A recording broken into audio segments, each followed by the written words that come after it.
Hey there. Coordination, causation, and coincidence.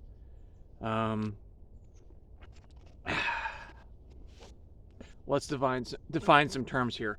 A coincident a coincidence is an incidence. It's a thing that happens with something else. They are coincident. They happen together, um, and a coincidence uh, need not have a correlation or a causation associated with it. It's just it happened to happen. I was talking to you, and while I was talking to you, this leaf fell off the tree coincidentally, right? I didn't cause the leaf to fall off the tree. A leaf doesn't fall off the tree in that same spot every time I talk. I don't. There's no causation, no correlation. It's just happening at the same time. A correlation. A correlation are two things that happen reliably at the same time, but they're not. One is not causing the other. Something may be causing both of them to occur at the same time, but they're not causing each other. Example I saw recently is, in the summertime, uh, drownings happen more often, and ice cream sales go up. They are correlated. They happen at the same time reliably, but they're not causing each other.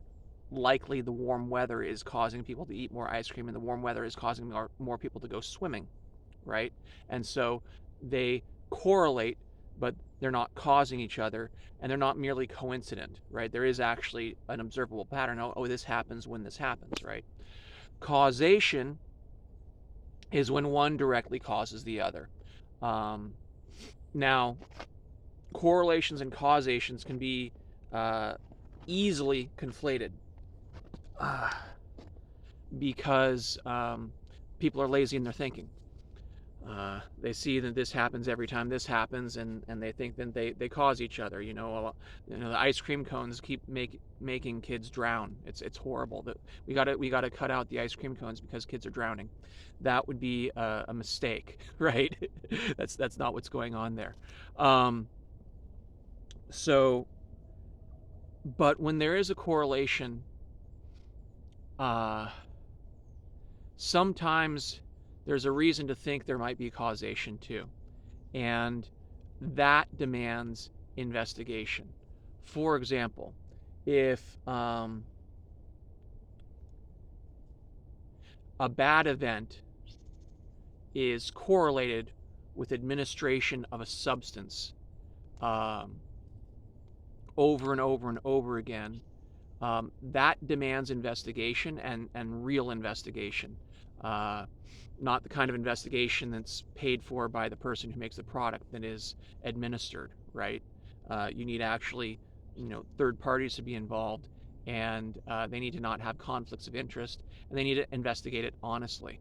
Um, and sometimes the nature of that thing is hard to investigate, and sometimes it's pretty easy. Sometimes there's something like a database that has all kinds of information in it from HMOs over you know decades, and they actually do know that if this thing is administered over here, this thing over here might happen.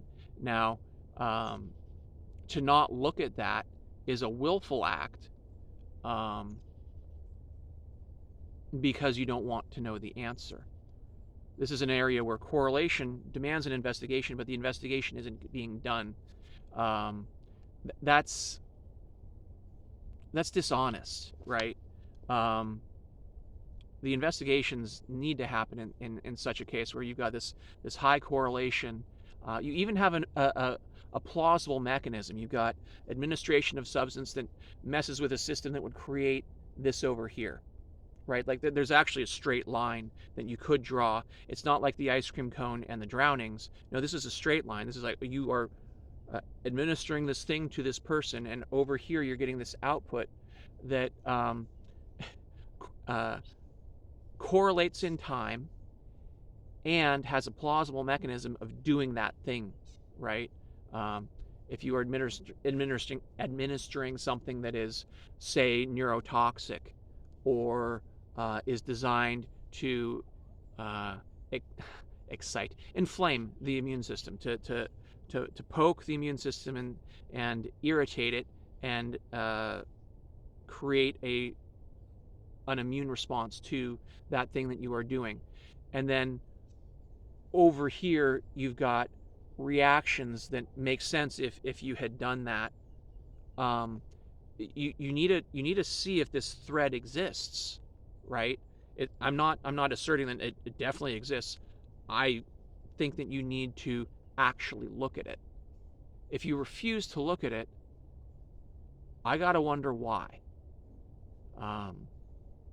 Now, if you can read my, not very sophisticated code here, I think I know why people don't want to look at it, and I think you do too, because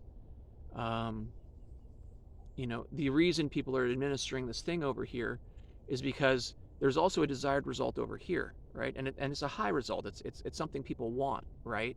People don't want this low result of reaction. They don't want that. That's not a desired consequence of an administration over here. You want this, and people don't want to look at this because if they see this squarely, it calls into question this. And that's lazy thinking. That's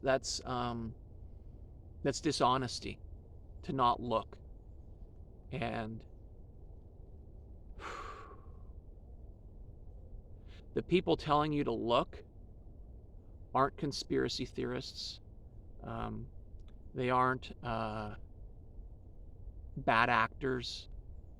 They aren't simply fearful. Don't gaslight those people that are going, hey, I know we want this, but over here, look at this. The people telling you to look at this, they're not doing it out of bad intentions. They just aren't. You describe all these things, or mere stupidity, or anything like that. Stop gaslighting these people that are, in many cases, observing a direct correlation between administering something on Monday and seeing this thing happen on Tuesday, or maybe even later Monday night, right? And you're going to try to tell these people, oh, it's just coincidence. Correlation doesn't equal causation. That is a thought-terminating cliche. I should do a video on thought-terminating cliche.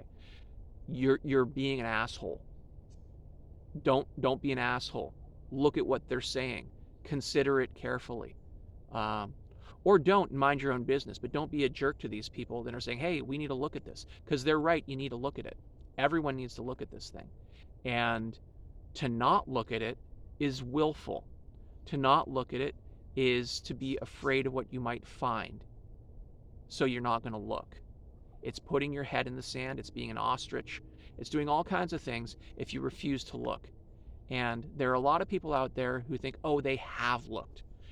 I'm here to tell you that when you read the pre-authorization safety studies that were done, and you've got any mind for science at all, you're going to be horrified by what you find. You're going to find that in many cases placebo wasn't used. You're going to find in many cases what they called placebo was actually not inert at all. It wasn't saline. It was a component of that administered thing minus a bit, and they called that a placebo. Or they'd inject two different interventions, one in the control group, one in the test group, but they're both biologically active agents. It's horrifying when you look. Low sample size, and then you do have safety signals in small population studies that aren't looked at. It's this circular thing. Well, we're not going to consider that because it's not statistically significant because the sample size wasn't big enough. But that sample size not being big enough is justification for not considering the study a valid safety study at all. You have to look at the whole picture. And if you're not looking at the whole picture, you are being dishonest with yourself. And if you're parroting stuff that I'm going to say so-called experts have been saying, you got to realize that you're taking an intellectual shortcut, which is the appeal to authority. You're just following the advice of experts. That's not thinking. That's not a good way to arrive at conclusions. And while we're talking about those experts, there are experts out there who make these products. And when someone who makes these products and gets money every time they're administered tells you that it's safe, you have a right to throw that person's opinion out the window, regardless of how many years of school and how many credentials they have and what boards and committees they're on. If that person is benefiting financially from that thing and they're telling you that thing is safe, you can ignore that statement entirely with a clean conscience because you're thinking correctly. Hey, they've got a bias. They've got a financial interest in this thing being administered. That's something that you need to look squarely in the face and say, oh, well, that person's opinion I can throw out. Let's see what else is out there in terms of data. Let's see, and why am I listening to opinions anyway? Shouldn't I be able to just read the papers? Yes, you should. Yes, you should. Reading the scientific papers isn't easy.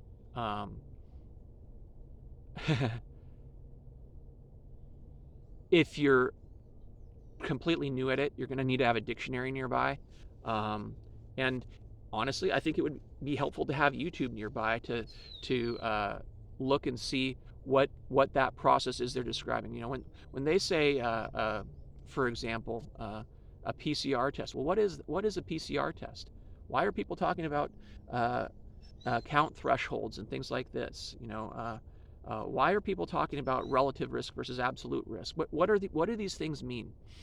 It's work to read these papers, but it's totally doable if you've got a good dictionary and you can do a little bit of research to get yourself context so that you can properly understand what people are meaning when they're using these terms. You can do this. Don't just blindly listen to experts. That's an appeal to an authority. That is often called a logical fallacy for a good reason, because just because someone, puts on a special hat, I wore my special hat today, I made it myself, doesn't mean that all of a sudden that special hat confers the correct interpretation of what's going on. And you need to be able to exercise your own brain with your own logic and figure out, are we talking correlation, coincidence, or causation here? And you need to be able to figure out when, hey, you know what? I don't actually have enough data to make a determination here. I can't say it's safe and effective because the experiment hasn't been run. I haven't seen, I've been looking for the experiment that says safe and effective. I've been throwing some papers saying, shut up, here's the paper that says it's safe and effective. I read the thing and it's a garbage study. That happens a lot. That happens a lot. That these pieces of paper, then people are throwing, oh, we've done the study, this proves, this. They throw a paper at you. I'm sorry, but you got to look at that paper and go, what's actually being shown here? Did they collect results appropriately? Did they have control groups? Did they manage the data that they did get correctly? Did they throw people out of their study for reasons that you don't understand or that don't make sense to you? Why would you throw, this group out? I thought we were supposed to include the whole, what were the exclusion criteria? As they crunched the data and they did results, does their best trend graph look right to you? Does does their conclusion match the result? Does the conclusion match what they say the conclusion is in the abstract? People read abstracts and they think they've read the paper. It's not true. You got to look at the whole thing. It's infuriating to argue with people who parrot experts because they don't know how to do any of this. They think I'm the conspiracy theorist because I've read the papers. That's insane. Don't let the jerks gaslight you because they don't want to look here because they like here. All right? That's putting their head in the sand. Now, it may be that you want here too. Maybe that everyone wants here. I don't think everyone does. I think a lot of people say, you know what? I am comfortable rolling the dice. I'm comfortable living life as a natural human being without added technologies to my bloodstream or brain. I don't want it. And, you know, maybe they don't want here. They certainly don't want here. They just want to live their life. And people are gaslighting people who see this safety signal down here. They're gaslighting and saying, oh, no. It's a correlation. Correlation doesn't equal causation. You're silly. It's the ice cream isn't causing the drowning. Don't let your own confidence in your ability to figure this stuff out waver because people who can't read or refuse to read or just want to follow the advice of experts are telling you you're crazy. Those people are lazy. They're not thinking. You can do this yourself. You can do your own research. We used to call it reading. Some of this is difficult. If you don't have a science background at all, it'll take you more time. You can ask for help. You can work with people. You know what? If you really wanted to figure this out, you could probably get a friend group together and each divide a paper up into some research for yourselves and try to figure out what's going on there. You do that to 4 papers. If you tear apart 4 papers, you'll get so fast at this. It'll be so easy for you to just look at a paper and go, I don't think so. That happens a lot, actually. You look at a paper, you read the methods, you read their conclusions, you look at their data, you look at the whole thing and go, how is this all related to the abstract? How is this all related to their conclusions? Why don't their conclusions match the results? Why did they set their study up this way? This makes no sense. You'll see that a lot. There's a lot of lazy science out there. And it gets promoted by people who want to see this and want to ignore this. They'll throw these papers at you that support this, and they're garbage. They'll throw these experts at you that support this, and they're biased, like horribly biased, like big financial interest in the result that you trust this, then you want this, right? I'm going to stop because I've been talking for almost 20 minutes. Correlation does not equal causation, does not equal coincidence. Know the differences and know that a correlation demands an investigation, right? That's screaming for a proper investigation. And you got to look to see if that investigation's been done. That's what research is. You're doing a literature review. You're trying to find out, if you were to design your own experiment, what's the first thing you're going to do?